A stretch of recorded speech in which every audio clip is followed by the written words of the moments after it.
Hello বন্ধুরা, আজকে আমি তোমাদের সাথে মাগুর মাছের রেসিপি শেয়ার করব। তো প্রথমে আমি হলুদ লবণ দিয়ে মাছগুলোকে মেখে নিব।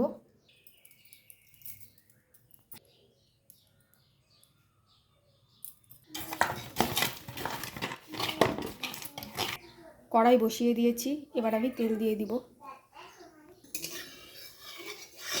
তেলটাকে ভালো করে নেড়ে নেব। তেল পুরো গরম হয়ে গেছে, এবার আমি মাছগুলোকে ছেড়ে দেব। ছেড়ে দিয়েছি,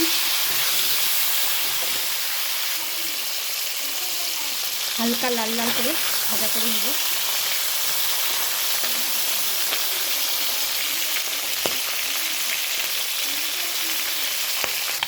ভাজা হয়ে গেছে, এবার আমি মাছগুলোকে তুলে নেব।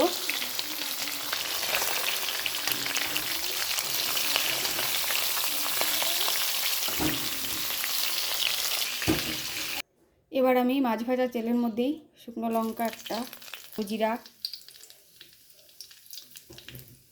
পেঁয়াজ কুচি, লঙ্কা দিয়ে ভেজে নেব।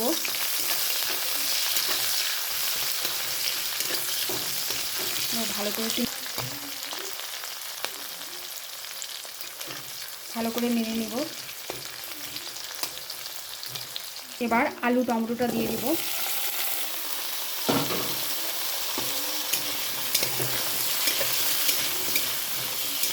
আলু টমেটোটা দিয়ে হালকা করে ভেজে নেব। সামান্য নুন দিয়ে দিব।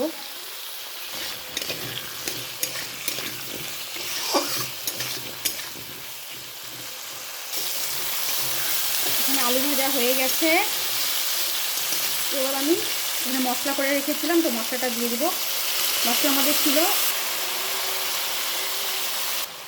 মশলার মধ্যে ছিল জিরে বাটা, আদা বাটা আর একটা পেঁয়াজ বাটা।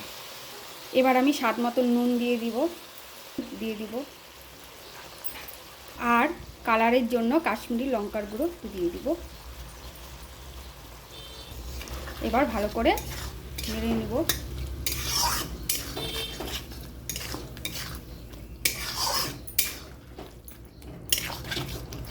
মশলাটাকে ভালো করে কষিয়ে নিতে হবে। তো চলো মশলাটাকে ভালো করে আমি কষিয়ে নিই। মশলাটা দেখো বন্ধুরা ভালো করে কষে গেছে, তেলও ছেড়ে দিয়েছে। মশলা যদি ভালো কষানো যায় তাহলে বলে তরকারি খুব টেস্ট হয়। দেখো আমার মশলাটা ভালো করে কষে গেছে। এবার জল দিয়ে দিব। এবার জল দিয়ে দিয়েছি, এবার আমি ভালো করে নেড়ে নেব। আর এটা কিন্তু আমি একটু ঝোল করেই বানাবো, কারণ এটা তাজা মাছ, তাজা মাছের ঝোল খেতে ভালো লাগে, তো এই জন্য একটু পাতলা করে ঝোলই করছি। ঝোলটা একটু ফুটে গেলে তারপরে আমি মাছগুলো ছেড়ে দিব। তো কিছুক্ষণের জন্য ঢাকা দিয়ে দিব।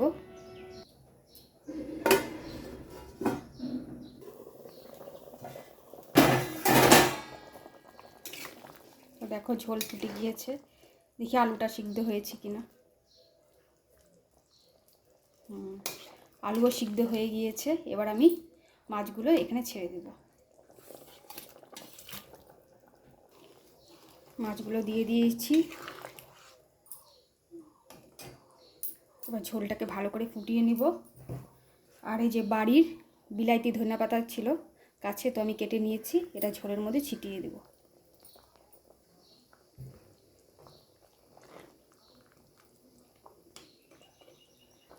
এবার আর একটু ঝোলটা ভালো করে ফুটিয়ে নিব।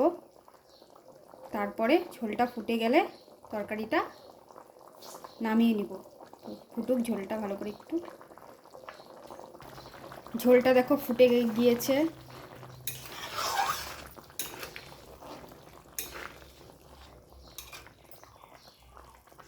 ফুটে গিয়েছে, এবার আমি তরকারিটা নামিয়ে নিব।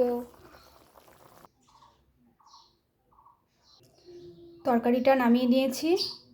তো রান্নাটা কেমন লাগলো সবাই কমেন্ট করে জানিও। ভিডিওটা সম্পূর্ণ দেখার জন্য অসংখ্য অসংখ্য ধন্যবাদ। আর সবাই ভালো থেকো, সুস্থ থেকো।